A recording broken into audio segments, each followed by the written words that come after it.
নমস্কার বন্ধুরা, এই ঠান্ডায় আপনারা সবাই নিশ্চয়ই ভালো আছেন। এই ঠান্ডায় জমিয়ে খাবার জন্য এরকম ফুলকো ফুলকো যদি পরোটা হয়, আর এই পরোটাটা যদি এই রকমভাবে পুড়ে ঠাসা হয়, তাহলে আমাদের লাঞ্চ কিংবা ব্রেকফাস্ট কিংবা রাতের ডিনারটাও কিন্তু সুন্দরভাবে হয়ে যায় আর খেতে দুর্দান্ত লাগবে। স্বাদের গ্যারান্টি আমিই নিয়ে নিলাম।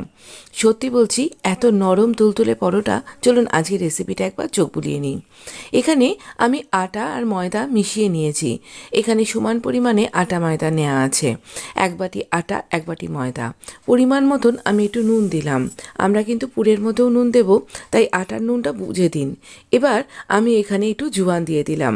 প্রচণ্ড ঠান্ডা লেগে আমি বেশ কিছুদিন ধরে খুব শরীর খারাপে কষ্ট পাচ্ছি, আর তার জন্যই ভিডিওটা নিয়মিত আসেনি, মাফ করে দেবেন। আর গলার ভয়েসটা তো বুঝতেই পাচ্ছেন। দেখুন এখানে এই বাঁধাকপিটার যেগুলো খুব গ্রিন পার্টগুলো আমি না খুলে বাদ দিয়ে দিয়েছি, না অন্য তরকারিতে ব্যবহার করব। আর যেটা ভেতরের এরকম হোয়াইট হোয়াইট পার্ট, এই নরম অংশটাকে আমি গ্রেটারের সাহায্যে গ্রেট করে নিলাম। এবার এই রকম করে আমি জলটা চিপে নেব বাঁধাকপির পাতার। আপনি না ছানা যেভাবে আমি ছেঁকে দেখাই, ঠিক সেই রকমভাবে মলমলের ফ্যাব্রিকেও কিন্তু পুরোটা চেপে নিতে পারেন। আমি এইভাবে মূলোর পরোটা দেখিয়েছিলাম কিভাবে জলটা বার করতে হয়। তো এই রকমভাবে চেপে নিয়ে বেশ কিছুটা জল আমাদের বেরিয়ে আসবে। না, এই জলটা আমরা ফেলবো না, এটার মধ্যেই বাঁধাকপির পুষ্টিগুণটা আছে, তাই এটা দিয়ে আমরা এই আটাটা মাখতে সাহায্য করবে। এর মধ্যে এটা দিয়ে দিলাম। আচ্ছা, এবার এখানে দেব আমি কাঁচা লঙ্কা। যতটা আপনি ঝাল খেতে পছন্দ করবেন ততটাই কাঁচা লঙ্কা দিন। একটুখানি পেঁয়াজ দিচ্ছি, যদি আপনি পেঁয়াজ খেতে পছন্দ না করেন পেঁয়াজটা বাদ দিয়ে দিন। আর এবার আমরা একটুখানি ধনে পাতা আর রেগুলার যে মশলাগুলো হয়, যেমন জিরের গুঁড়ো, ধনের গুঁড়ো, আর আমি না এখানে একটু ভাজা মশলাও দিয়েছি। ধনে, জিরে আর গরম মশলা একসাথে শুকনো খোলায় একটু নেড়ে আমি গুঁড়ো করে রেখে দিই। এই ভাজা মশলাটা বিভিন্ন রান্নায় খুব ভালো স্বাদ আনে। একটুখানি নুন দেব, সামান্য একটু চিনি দেব, দিয়ে সব কিছুকে খুব ভালো করে মিশিয়ে নেব। এই পর্যায়ে আপনি এরকমভাবে দেখুন একটু চটকে চটকে মাখবেন, তাহলে যেটুকুনি যা জল বের হবার তা বেরিয়ে যাবে, আর আমরা জলটা নিচে পড়ে থাকবে, আমরা স্টাফিংটা করতে আমাদের সুবিধা হবে। আটাটা মেখে নিয়েছি। রোজকার আটা মাখার গল্প আমাদের প্রত্যেকের বাড়িতেই, তাই নতুন করে আর আটা মাখাটা দেখায়নি। দেখুন আটাটা না একটু ঠেসে নেবেন, এই রকম করে লেচি কেটে নেব নর্মাল। আর এবার একটুখানি ময়দা ছড়িয়ে আমরা এটা বেলে নেব।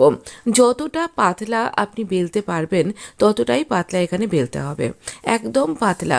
রুমালি রুটি যেরকম আমরা খুব পাতলা করে বেলি, ঠিক সেরকমই খুব পাতলা করে বেলবেন। আর ময়দা দিয়ে বেললে পারে এটা খুব ভালোভাবেই পাতলা হয়ে যাবে। তো আমি দেখুন একদম কিনারাগুলো, ভেতরটা, সব কিছু যতটা পারা যাচ্ছে, মানে আমার চাকলা থেকে বেরিয়ে যাচ্ছে এতটা পারো করে আর পাতলা করে বেলে নিলাম। তো দেখতেই পাচ্ছেন একদম ট্রান্সপারেন্ট হয়ে গেছে। এই রকম অবস্থায় মাঝখানটাতে ঠিক চৌকো মতন করে আমরা এখানটাতে পুরটা দেব, আর সমস্ত দিক থেকে এনভেলপের মতন করে আমরা এখানটা ফোল্ড করে দেব, মোগলাই পরোটাতে যেরকমটা হয়। তো এবার এই রকমভাবে আমি এখানে আবার চারপাশটা একটু হালকা হাতে, যেন চাপ না পড়ে, একটু বেলে নেব। আবারও খানিকটা বড় হয়ে গেল, মোটা হয়ে থাকবে না। তাওয়াটা আমি আগেই গরম চাপিয়ে দিয়েছিলাম আপনার সাথে কথা বলতে বলতে। তো তাওয়াটা গরম হয়ে গেছে, গরম তাওয়ায় ওটা হতে থাক। আর মিডিয়াম আছে কিন্তু আমরা রান্না করব, খুব হাই ফ্লেম করব বলে দিচ্ছি কখন। তো মিডিয়াম আছে করলে কি হবে, ভেতর থেকে বাঁধাকপিটা একদম কুক হয়ে যাবে, আর সমস্ত মশলা মিশে গিয়ে অপূর্ব একটা স্বাদ দেবে। আবারও একটা এইরকম করে খুব বড় করে বেলে নেব, আর একদম পাতলা, দেখুন একদম ট্রান্সপারেন্ট হয়ে গেছে। এর মাঝখানটায় পুরটা দিচ্ছি। পুরটা যখন দেবেন যদি কিছুটা জল বেরিয়ে যায় তাহলে এখানে জলটা নিচে পড়ে থাকবে। এখানে আপনি আলুর যে ঝুরি ভাজাগুলো হয় বা বেসন কাজু ঝুরি ভাজা হয় সেগুলোও 2 চামচ মিশিয়ে নিতে পারেন, আলাদা একটা সুন্দর টেস্ট আসবে আর জলটা অ্যাবজর্ব করে নেবে। আপনি তার বদলে শুকনো খোলায় বেসন একটুখানি নাড়াচাড়া করেও দিতে পারেন। আমি না ব্রেকফাস্টেই দিচ্ছি আমার হাজব্যান্ডকে, এটা লাঞ্চে। তো সেই জন্য আমি খুব তাড়াতাড়িতে ছিলাম, এক পাশে ভাত তরকারি করতে হচ্ছে আর এক পাশে এই পরোটাটা তাই জন্য অত ঝামেলায় আমি আর যাইনি।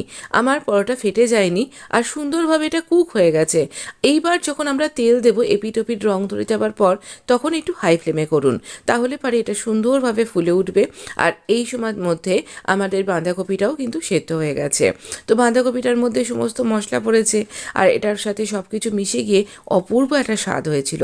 দেখুন বেশ সুন্দরভাবে কিন্তু ফুলে উঠেছে প্রত্যেকটা। এখানে আমার যে স্টাফিং পরোটাগুলো বাঁধাকপি স্টাফ করা, প্রত্যেকটাই খুব সুন্দরভাবে ফুলে উঠেছিল।